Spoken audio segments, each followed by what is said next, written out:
Iyi ni radiyo BBC gahuza miryango ivugira i Londres kuri metero 19 25 31 na 41 no ku mirongo ya FM mu karere k'ibiyaga bigari no kuri internet kuri bbcgahuza.com.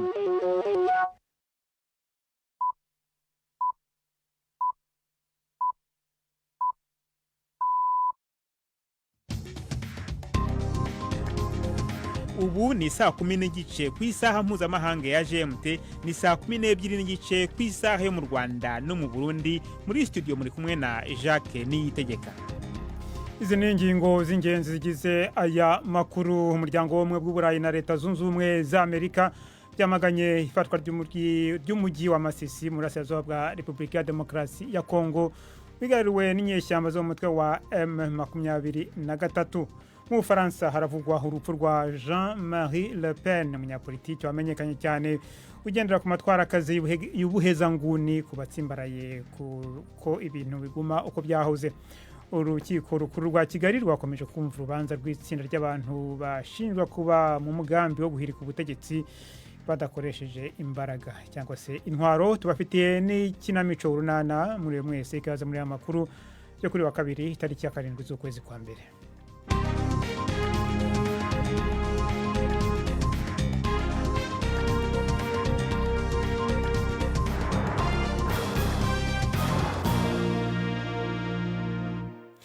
Ana makuru reka tuyahere muri Leta Zunze Ubumwe za Amerika, aho ikigo cy'ikoranabuhanga gikomeye Meta cyatangaje gahunda zo guhagarika ibikorwa by'ibindi bigo byo gusuzuma ukuri ku bintu bitangazwa ku mbuga zacyo nkoranyambaga. Mu butumwa cyashyize kuri Facebook, umukuru wa Meta Mark Zuckerberg yavuze ko amatora aherutse asa nayerekanye ko bikenewe cyane guha umwanya ukomeye uburenganzira bwo kuvuga icyo umuntu ashatse, kubera ko abasuzuma ukuri kubishyirwa kuri izo mbuga babogamye cyane mu bijyanye na politiki. Yavuze ko Meta izakorana na Donald Trump uherutse gutorerwa kuyobora Amerika kugira ngo barwanye ibikorwa by'amareta kumira abantu mu burenganzira bwabo kuvuga icyo bashatse hirya no hino ku isi. Kuva bwana Trump yatorwa, bwana Mark Zuckerberg yasangiye nawe ku isambu ye ya Mar-a-Lago muri leta ya Florida, kandi Meta yatanze miliyoni y'amadolari mu kigega cye gihurizwamo amafaranga azakoreshwa mu gikorwa cyo kurahira. Mu Bufaransa haravugwa urupfu rwa Jean-Marie Le Pen, umunyapolitiki wamenyekanye cyane ugendera ku matwara akaze y'ubuhezanguni ku batsimbaraye ko ibintu biguma uko byahoze. Itangazo ryashyizwe ahagaragara n'umuryango we rivuga ko yari amaze ibyumweru byinshi yari mu nzu zagenewe abageze mu zabukuru bakeneye kwitabwaho cyane. Ni inkuru yo ku rubuga rwa BBC News mugezwaho na Siriake Muhawe nayo. Le Pen atemera jenoside yakorewe abayahudi, akaba n'intagondwa ku bibazo vyerekeye urukoba, igitsina n'abimukira. Yashinze umugambwe Front National mu Bufaransa mu 1972. Yashitse mu gice ca nyuma c'amatora y'umukuru w'igihugu mu 2002 ahiganwa na Jacques Chirac. Umukobwa wa Le Pen, Marie Le Pen, yamusubiriye ku burongozi bw'uwo mugambwe mu 2011. Kuva ico gihe yaciye awuhindura izina witwa Rassemblement National, awuhindura umwe mu migambwe ikomeye cyane mu Bufaransa. Jordan Bardella yasubiriye Marine Le Pen ku burongozi bw'umugambwe mu 2022, avuga ko Jean-Marie Le Pen yamye na ntaryo akorera Ubufaransa kandi ko yagwaniye akaranga n'ubwigenge bw'ico gihugu. Kubahiriza agateka k'abapfuye n'ikigandaro c'umuryango ntibuza uburenganzira bwo kugira ico buze ku bikorwa vyabo. Ivya Jean-Marie Le Pen ntawo vyihanganira, nk'uko vyavuzwe na Jean-Luc Mélenchon arongoye umugambwe France Insoumise. Intambara n'uwo mugabo irarangiye. Intambara y'urwanko, amacakubiri ashingiye ku rukoba, urwanko ku bayisilamu yabandanya gukwiragiza. Mu myaka 40, Le Pen yari umunyepolitike atavuga ko rumwe mu Bufaransa. Abamunebagura bamwagiza kuba ari uwo muri extreme droite. Sentare ikaba yari imaze kumuhamya ivyaha inshuro nyinshi kubera amajambo yashikiriza. Mu 2015 yari yirukanywe mu mugambwe Rassemblement National amaze gusubiramwo amajambo ahakana jenoside y'abayahudi. Uko kwirukanwa mu mugambwe kwashitse mu gihe hari amatati n'umukobwa wiwe yamwagiza gusubira kuvuga amajambo ahakana jenoside y'abayahudi mu ntumbero yo gushaka gusubira kuja hagaragara. Ubu ni ninjoro mu karere ka Tibe mu Bushinwa aho abatabazi bakomeje gushakisha mu binonko abarokotse umutingito ukomeye wahitanye abantu batari munsi y'ijana na batandatu. Inyubako zirenga ibihumbi bibiri zasenyutse, hakaba hari impungenge ko benshi badafite aho kuba. Ubukonje byitezwe ko buri bumanuke bukagera kuri dogere 18 Celsius nijoro. Amashusho yavuye aho byabereye yerekana abantu bahinda umushyitsi bari hanze, bigaragara ko batinya kwinjira mu nyubako zangiritse igice kubera imitingito mito yakurikiye uwa mbere. Bitangaza amakuru bya leta bivuga ko amazu menshi yasenyutse mu mirenge mu misozi ikikije umujyi wa Shigatse ukomeye cyane mu idini ry'Ababudiste bo muri Tibet. Mu gihe intambara n'ubu zikomeje mu micungararo ya Masisi, umujyi uherutse kwigarurirwa n'inyeshyamba zo mu mutwe wa M23 mu burasirazuba bwa Repubulika ya Demokarasi ya Kongo, umuryango w'ubumwe bw'Uburayi na Leta Zunze Ubumwe za Amerika byamaganye iryo fatwa. Umuryango w'Uburayi ushishikariza M23 kuva muri uwo mujyi aka kanya no kubahiriza agahenge mu buryo bwuzuye. Usaba kandi u Rwanda kureka ubufatanye na M23 no gukura ingabo zarwo ku butaka bwa Kongo. Amerika yo isanga ifatwa rya Masisi ryangiza umuhate wo kugera ku mahoro muri icyo gice cya Repubulika ya Demokarasi ya Kongo. Leta inkuru tuyibaze Prime ndi ku Magenge i Nairobi. Ishirahamwe rya Buraya na Amerika byamiriza intambwe M23 iri kwiratera mu gihe ku rugamba ho n'ubu atagahengwe. Amakuru ava mu karere ka Masisi kandi akemezwa na Radio Okapi ishigikiwe na ONU avuga ko kuri uyu wa kabiri habaye intambara ahantu habiri hagati y'ingabo za leta ya Kongo n'iza M23 zishigikiwe n'u Rwanda. Urwasiro rumwe rwari mu micungararo ya Ngungu muri groupement ya Ufandu ya mbere, urundi mu micungararo ya Sake groupement ya Kamuronza. Izo ntambara zadutse mu gicugu muri Sake zasa n'izacureshe mu gitondo, ariko muri Ngungu zabandanya. Kuva igisagara ca Masisi gifashwe na M23 kwa gatandatu heze nta gahengwe. Ishyirahamwe rya Buraya risaba abo bitwaje ibigwanisho kuva muri ico gisagara no kubahiriza gahengwe kumvikanywe ko i Rwanda muri Angola mu mwaka uheze. Ishyirahamwe rya Buraya risaba u Rwanda guhagarika gufasha M23 no kuvana ingabo zarwo ku butaka bwa Kongo. Ingabo icegeranyo ca ONU giheruka cagereranya ko zishika ibihumbi 4. Abanyaburaya bavuga yuko ifatwa rya Masisi ribangamiye cyane utwigoro two kurangiza intambara mu mahoro biciye mu biganiro vya Rwanda. Na Leta Zunze Ubumwe za Amerika zivuga nk'uko ko gutera intambwe kwa M23 harimo n'ifatwa rya Masisi vyonona utwigoro two gushika ku mahoro arama muri ico gice ca Kongo. Itangazo ry'ubushikiranganje bwa Amerika bujejwe imigenderanire n'amakungu rivuga ko M23 itegerezwa guhagarika intambara ubwo nyene ikubahiriza gahengwe. Risubiramwo kandi ivyo Amerika imaze gusaba u Rwanda kenshi ko ruvana ubwo nyene abasirikare barwo bose n'ibikoresho muri Kongo. Twashatse kumenya icyo umutwe wa M23 bivugaho, maze mu kanya kashize mvugana n'umuvugizi wayo Oscar Barinda. Natangiye mubaza niba biteguye kuva mu mujyi wa Masisi no kubahiriza gahenge nk'uko babisabwe na Leta Zunze Ubumwe za Amerika ndetse n'umuryango w'ubumwe bw'Uburayi. Agahenge twubahiriza twe ni kamwe nako twashyizeho umukono, ubundi bwose buvugwa tutigeze dushyiraho umukono, ubwo ntago tubuzi nyine. Agahenge twashyizeho umukono twagashyizeho ku itariki 7 z'ukwezi kwa gatatu 2023. Ubwo rero umuhuza wari wadutumiye iwe i Rwanda muri Angola yatwizezaga ko agiye guhamagara leta ya Kongo nayo ikaza igashyira umukono kuri ako gahenge. Kugeza uyu munsi ntabwo iyo sinyatire ya leta ya Kongo ntabwo iraboneka, ari nayo mishyikirano duhora dusaba buri gihe kugeza amagingo ya ngaya, ariko leta ya Kongo yarinangiye murabizi. Naho ubundi rero ibyo bavuga ngo gusubira inyuma, twebwe kwirwanaho. Reba ejo bundi umukuru w'igihugu cya Kongo Tshisekedi yagiye i Burundi gusaba izindi ngabo zo kugira ngo zize kuturangiza. Bohereje amakamyo 22 ava i Bukavu aza ahitwa Ikarehe, bashaka kudutera ahitwa Ingungu ngo baturangize. Haje amakamyo 22. Ubwo niba twirwanyeho tukaba tukiriho umunsi wa none, isi irashaka ko baturangiza. None se ibi Amerika n'umuryango w'ubumwe bw'Uburayi ubasaba wo kuva mu mujyi wa Masisi, murabikora cyangwa ntago mubikora? Ibyo nibyo nkubwira ko umuntu atakwemera ko bamwica ngo bamurangize. Aha ni yego cyangwa oya? Aho urumva nyine turahari, ni gakondo yacu. Ayo mazina yose nk'uko mubizi ni twayise, dufite uburenganzira bwo kuhaba. Ni ukuvuga rero ko mutahava? Ntabwo tuhava. Amerika iravuga ko gukomeza mufata uturere byangiza umuhate wo kugera ku mahoro binyuze mu biganiro kandi bigashyira n'ubuzima bw'abaturage mu kaga.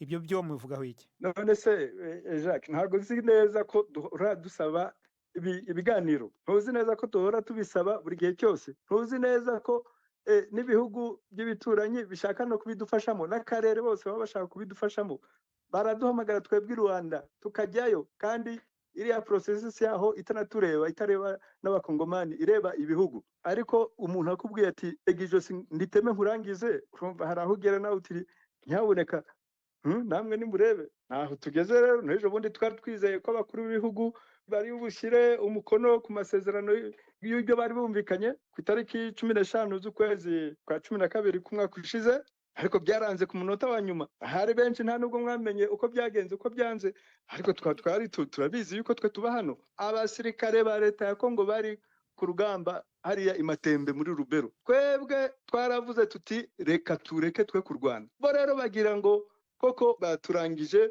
ko tutakiriho, barabwira intumwa zabo muri Angola bati mureke ikibazo twagikemuye mu buryo bwa gisirikare, nta mpamvu yo kongera kwemera ibiganiro. None ntaciye mu ijambo, ibyo biganiro mushaka na leta ya Kongo nibiramuka bitabaye, murakomeza mufate uturere mu burasirazuba bwa Kongo? Mu kanya waravuze ko na Ngungu mwari muhari.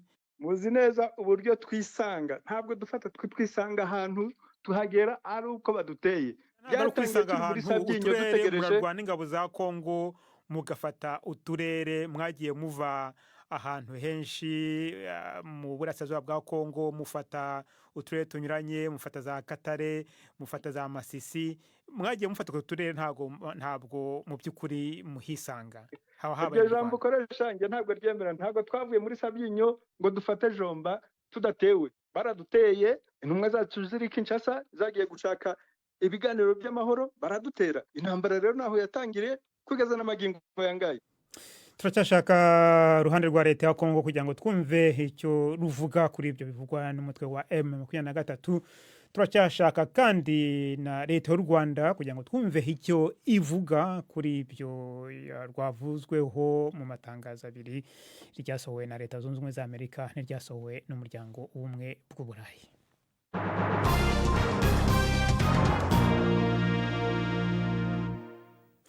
Tumereze mu Rwanda, urukiko rukuru rwa Kigali rwakomeje kumva urubanza rw'itsinda ry'abantu bashinjwa kuba mu mugambi wo guhirika ubutegetsi bw'u Rwanda ariko batakoresheje imbaraga. Uyu munsi batatu bireguye bavuze ko batari basanzwe baziranye, bityo ko bidashoboka ko bahurira mu mugambi nk'uyu. Baregwa ko byakozwe binyuze mu mahugurwa yateguwe n'ishyaka ritemewe n'amategeko Dalpha Umurinzi.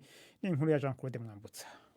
Uwitwa Alexis Rucubanganya yemereye urukiko ko yitabiriye amahugurwa yamaze iminsi 4 aba ku buryo bw'ikoranabuhanga. Yavuze ko nta n'umwe mu bayitabiriye bari baziranye kuko atabaga imbona nkubone. Umutangabuhamya umwe rukumbi Boniface Nzabandora niwe washinje aba bose, akavuga ko yafashe umwanzuro kubavamo amaze kumva imigambi mibi yacurwaga. Ngo yafashe umwanzuro wo kubafata amajwi, ari nacyo kimenyetso gikomeye ubushinjacyaha bwitwaje. Uyu ngo yabwiye urukiko ko yari yungirije Madame Victoire Ingabire ku buyobozi bw'ishyaka ritaremerwa Dalpha Umurinzi. Rucubanganya yavuze ko uyu mutangabuhamya ariwe wasabye ko aya mahugurwa abaho, abandi bakayitabira kuko batumiwe. Yabwiye urukiko ko ubuhamya atanga yabucuze afatanyije n'ubushinjacyaha kuko we atari ku rutonde rw'abaregwa, kandi akaba atumvikana mu majwi y'abari mu mahugurwa, kandi nawe yarayitabiriye. Undi ni Nahimana Marcel wari wahawe agahimbano ka Thomson, avuga ko iri zina rihimbano yarihawe n'uwateguye amahugurwa kuko abahugura batifuzaga ko abayitabiriye bamenyana. Emmanuel Masengesho niwe wa gatatu mu bireguye uyu munsi mu nama, akaba ari yahawe izina rya Pikasa. Yemeye ko yitabiriye inama bagatanga ibitekerezo ku buryo ibibazo bivutse byashakirwa ibisubizo by'amahoro bitagombye inzira y'intambara. Iri tsinda ry'abantu 9 riregwa ibyaha bisa byo kuba mu gatsiko k'abagizi ba nabi no gutegura umugambi wo guhirika ubutegetsi. Mu bikorwa byategurwaga, ubushinjacyaha buvuga ko harimo kwivumbura ku bikorwa byose bya leta, kutitabira gahunda z'ubutegetsi, guhamagarira abaturage kwivumbura ndetse no gukora imyigaragambyo, cyakora bose bakabihakana. Sudani y'Epfo yiteguye gusubukura ejo kuwa gatatu igikorwa cyo gucuruza peteroli mu mahanga mu gihe hashize hafi umwaka intambara itangiye muri Sudani maze ikabangamira ubwo bucuruzi kubera kwangiza umuyoboro w'ingenzi iyo peteroli inyuramo. Minisitiri ufite ibitoro mu nshingano ze muri iki gihugu aravuga ko amariba abiri ya peteroli abiri ari mu ntara ya Nile ya ruguru azasubukura ibikorwa byayo akazabanza gutanga utugunguru ibihumbi 90 ku munsi. BBC gahuza miryango ubu noneho ni umwanya w'ikiganiro cy'urunana.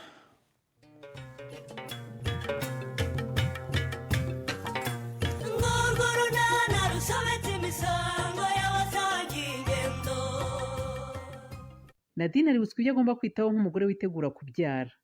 Rewe ngo Agnes Ntihirare yibwira ko yamaze kwegukana Chris kuko ibintu bishobora guhinduka. N'urunana. Ariko rero bushombe ntugire ngo nubwo nseka nzi icyo uri mu guseka yewe ahubwo urarushaho kunsetsa arangwi neza kuko nabaho rwose niba mbonye umuntu baseka nawe akiseka ninjye usetse rero ndagusetse rwose uretse ko nzi ko nazindutse nkaraba mu maso naba mfite ingonera abaho yewe nta ngonera ufite rwose arangwi ikinsekeje ahubwo ni icyo umpamagariye kuko izase nkagutumaho ngo uze tuvugane uzanyongera urwagwa rwiza urwagwa tuzakiriza abashyitsi ku munsi wo gusaba no gukwa ni ikosa birashekeje se busho ntabwo bisekeje ariko nawe rero guhamagara injeniyeri rwose muzima ngase ko kwengera ibitoki rwose urumva ko bitashoboka uba cyakoze rero nubwo ntazi uko ikiganiro cyanyu cyatangiye ariko nanjye ndumva bincekeje bushoboka oya birasekeje no kuri Pascal nawe se birasekeje pe ariko se mabuja arangwa idakoko umukecuru wacu dukunda urinda guhamagara abantu bo hakurya iriya duhari kubera iki ntaho mbwire ko ubushombo uyu nguyu muramuzi ariko we n'umugore we Kankanzi Vera Diana bazi kwenga pe yewe rangwe hari kera icyo nsigaye nzi kurusha ibindi rwose ni ugukora ibishushanyo mbonera rwose by'inyubako nkubaka inzu za kadasiteri n'amataje naho ibyo kwenga rwose byagiye kera narabyibagiwe yego ibyo urabizi ariko ntibivuze ko ibyo wari uzi wabyibagiwe yewe icyo kiraka rwose cyo kwenga gihe Pascal na mukobwa jana rwose nibo bagikeneye kundusha kandi rwose ntuzatugaye arangwe nzakwengera urwagwa rwiza umugore wanjye mukobwa jana gushigishira ikigage kimwe cyiza byo wumva ntiwumva niko bimeze rwose uwo ni umurimo wacu aho twabaga twari tuzwi ariko ubwo muzi urwagwa nkeneye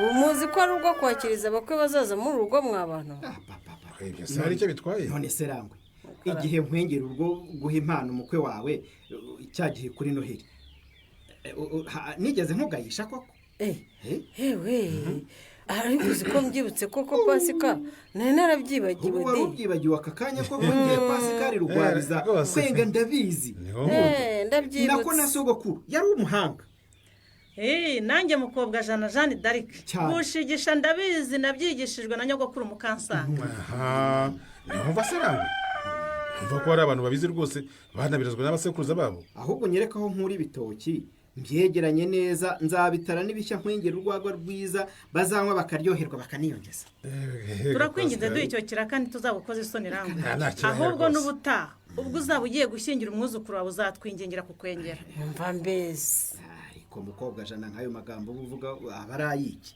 wabonye atari inkumi se ejo cyangwa ejo bundi ntiyasabwa tukibonera ikindi kiraka ariko se mukobwa jana icyambere cyo wakibonye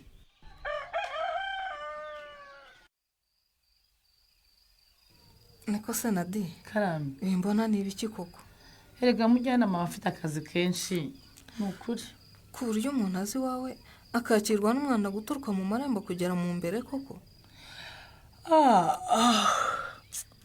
wakubwiye igihe mbyukira wa mubyeyi we ese ugira ngo gukora amandazi ibyo biroroshye wibuka ariko ikintu cya mbere twavuganye ko ari isuku Nadi ibyo wakora byose udafite isuku ntacyo byakumarira ndabyumva kandi isubiraho mujyana ni ukuri ubaye amasahane se waririye ejo bundi koko ubu se ko mbona arahasa gutya ubu umusarane harasa gute koko ahubwo uramenye ntujyeyo mujyana ni ukuri ntujyeyo pe ngaho nyumvira ko nubwo isuku itureba twese ariko umugore utwite agomba kuyitaho by'umwihariko ndagayitse pe utagayika inkunga igenerwa abagore batwite bo mu miryango ikenye twakubwiye ko ariyo kugufasha iki imirire no kwita ku isuku. warya neza indyo yuzuye rero ariko ntibigire icyo bikumarira kubera kutita ku isuku. Wakubahiriza gahunda uhabwa n'abaganga ariko ntibigire icyo bikumarira kubera kutita ku isuku. Mujyana siko nsanzwe rwose, nagize akazi kenshi kiyongera ku ntege nke mfite kubera inda ntwite bihwaniramo pe. Kwisubiraho rero. Erega kuba ngiye nyine mirebwa n'ibintu byose ntibinyoroheye rwose. Yego uri wenyine ndabyumva ariko isuku ibi ya mbere mu byo witaho. Nta suku nta buzima bwiza rwose. Yego Mujyana. Isuku yo ku mubiri, isuku y'aho utuye, isuku y'ibiribwa n'ibikoresho byo mu gikoni, isuku y'ibiryamirwa n'iy'umusarane n'intoki ni ukubyitaho cyane. Ndisubiraho kandi nk'uko nabivuze nanjye ndigaye pe kuba nsanze mu mwanda Mujyana nimva ku kigo nderabuzima nta kindi nkora ntanatunganya hano.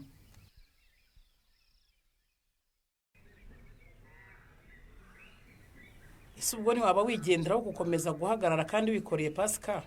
Urumva nagenda mabuja atampaye uburenganzira se makora. Aha yewe bahaka nabi da, ubwo urakomeza uhagarare wikoreye ibiremereye gutyo bugiye cyangwa uture Pasika? Yewe garangwe da, yewe ga yewe ubu se ko duhuriye mu nzira koko rangwe, kandi hariya mu rutoki wanjye mfitemo ibitoki byiza byiza byiza 5 nashaka kugutwerera. Urakoze cyane Makurata we. Pasika araza kuhanyura hanyuma mu bimumpere. Ese nta ntwera ufitiye rangwe da ngo Pasika renyurireho rimwe so? Ntabwo nyikeneye nirwe yigora rwose pe. Nta bitoki byo kwa sore na nyeneye Makura, ntabyo nyeneye pe. Aha yewe mbaye ngiye uransanga ku cyuma Makura, ntabwo nkeneye amatiku numva. None se ko wanjye ntwera nuko atanazi rangwe? Atanazi ni umugabo mwiza rwose pe. Urumva? Ariko yashatse nabi Makura. Yashatse nabi pe. Sore nuko twese tuzi ko ari nyina. Mwamwibeshyeho. Uriya mugore ni umunyeshyari. Numva ni umwanzi w'ibyiza Makura. Niyo mpamvu rero uretse n'ibitoki nta n'igiceri yampa ngo nkemere. Ego. Nibyo rwose mabuja, uriya mugore wagutukiye umukobwa ngo ni rumari nk'isi umuntu mwiza. Aya ngwiki? Aya pe. Ese ubahehe Makura? Cyangwa urajijisha? Uriya mugore nyitura umwana rumari ntabwo yabivugiye muri koperative yanyu, ntiwari uhari? Hanyuma ntabwo byaje bikansanga iwanjye. Ariko rero urebe ari kubera agenda ngo ntamukuru gutura Makura. Ariko n'ubundi ntabwo biri bumbuze ko mugutumaho. Urashaka umuntu mawikize? Utu mukobwa warangwe dawise rumari nkwi agiye kumwambika ikamba mwese mukanuye amaso. Turatumiye mu bukwe bwa Nyesi. Uzaza wirebera umuhamya gukora ngo idamukamisha yabyaye neza. Ako kantu mabuja, ako kantu rwose umva nakamubwira karamukoro gushora kamugera ahantu.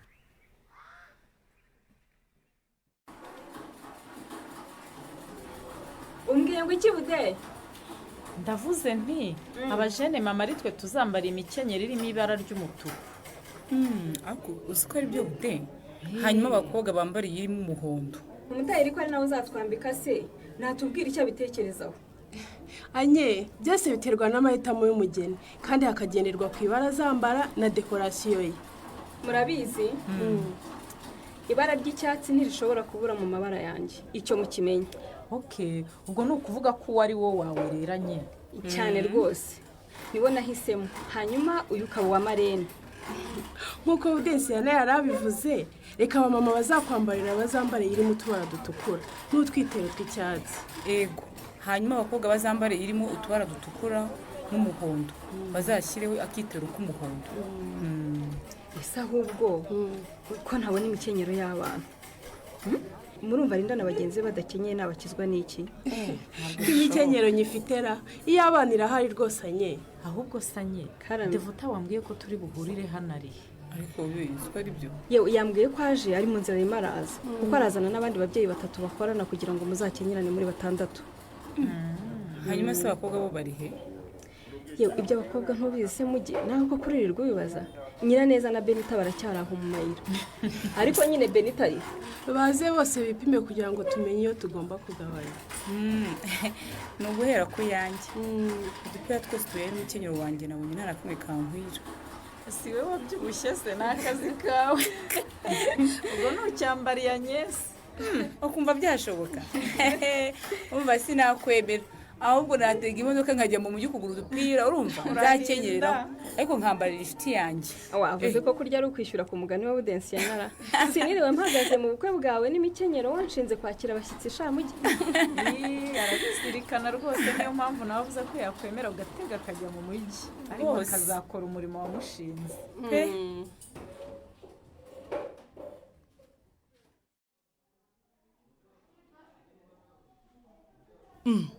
ko ntacyo umbwira se muga umwana wanjye ntameze neza umwana wawe arakura neza nta kibazo na di kandi nawe umeze neza rwose cya kibazo cy'amaraso make cyarakemutse ibyo mwambwiye byose nabyitayeho cyane muga utunini twa fe natwo ndadufata neza nta kibazo ugenda ukomeza urya indyo yuzuye kandi wite ku isuku aha ndabizi rwose isuku iyo naradohotse muri iyi minsi rwose muga ni ukumbabarira nabibonye usanzwe uza wiyuhagiye unambaye imyenda imesha ibindi ntabyo mvuze ndabizi muga uyu munsi n'umujyanama w'ubuzima azindukiye iwanjye pe ku by'isuku ubu navuga ngo urakuriwe wongere isuku rero unisukure kuko ntibimeze neza ese uragira ngo ndacyanahashyikira muga yewe niba ari ukomeza ubwo urava hano mbigukoreye kuko biri mu nshingano zanjye oya muga oya yewe nagerageza pe ntibirajyaho mbikorerwa n'abaganga rwose kuva wabivuze sinakureka ngo utahe udasukuye umubiri wawe nk'umubyeyi utwite ukeneye isuku ihagije kugira ngo urindwe kurwara infection aha muga ndumva bene isoni ni ukuri yego mana nta soni biteye kandi uzirikane ko ugomba kwitegura kubyara nubwo amikoro ari make ndabizirikana rwose muga ukibuka ko ugomba kugura imyenda y'umwana n'iyawe kandi nk'uko nabikubwiye isuku yitabweho ego ko n'ubu isuku yabaye isuku pe kandi mu gihe n'isoko y'ubuzima rega nkwijeje kuyitaho rwose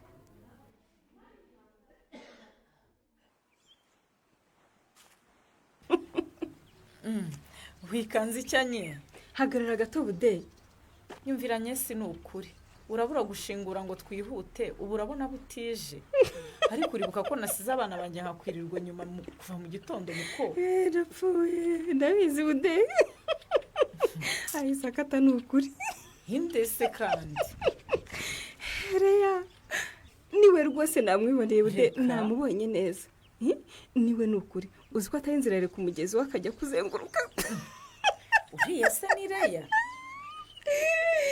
niwe rwose iriya kanzu ye y'iroze ndayizi neza ego ariko uzi ko nanjye iriya nyiziwe niwe koko none se buriya kuki ataye inzira ye koko agaca hirya iriya akajya kuzunguruka ngo tudahura uririrwa ubyibazaho se erega afite ibimwaro by'amagambo yose yavuze none akabasebye nanjye rero nta miyaga namushyiramo Budeyi ntayo none ugiye kubigenza ute buretse gato buretse ntumbwire ko ari we uhamagaye ariko mbuza noneho mbuza alo amakuru se Reya alo ko ntakumva neza uranyumva yewe aho hantu uri rwose ndahazi neza haba network ihagije ndabizi neza ko urimo kunyumva ubwo koko kucyuka se ugicira izindi nzira kandi nzi ko tugiye guhura nkaguha ubutumire bwanjye bimeze bite nibetse ko hari ibyo nibagiwe ni ukuhita ukata rero utanadusuje kandi watubonye muko ni urubanza se si urubanza ariko si n'ikinyabupfura rwose Reya wari kwihangana tugahura ese mbwira Reya kuri umukobwa mwiza wazaje ejo ukipima umukenyero ukazanyambarira mu bandi bakobwa ndumva nta kindi umpamagara ari ukunshotora no kunyishongoraho itonde nturagera aho ugera mukobwa ngo ndavuze ngo uretse kubyina mbere y'umuziki we kuko isasu ryaguturitse ugatumuka ndacyarifite urifite ese disi ko watsinzwe utarwanya kuko nakwihoreye rero wagize ngo ndi igicucu ndaje mbwire Kirisi ko wabyaranye na Semana ko mufitanye umukobwa w'inkumi tungana maze turebe ko ibyari ibirori bidahinduka ikiriyo wiyahuye mu mugezi wa Nyarurembo Agnes agiye gukora iki nyuma y'uko yamuhishuriye umugambi we ntuzacikwe n'ikiganiro runana cy'ubutaha barakoze bagenzi bacu mu ikinamico urunana hariho niho dusozereje amakuru yacu yo kuri uyu wa kabiri tariki ya 7 z'ukwezi kwa mbere ni amakuru yari ahagarariwe na Prudence Ngiyumva ku buhanga bw'ibyuma hari Prudence Sengiyumva mwakoze cyane kwitamo BBC gahuza miryango amakuru yandi yacu mamutumvise kuri radio ari ku rubuga rwacu rwa interineti bbc gahuza akadomo com.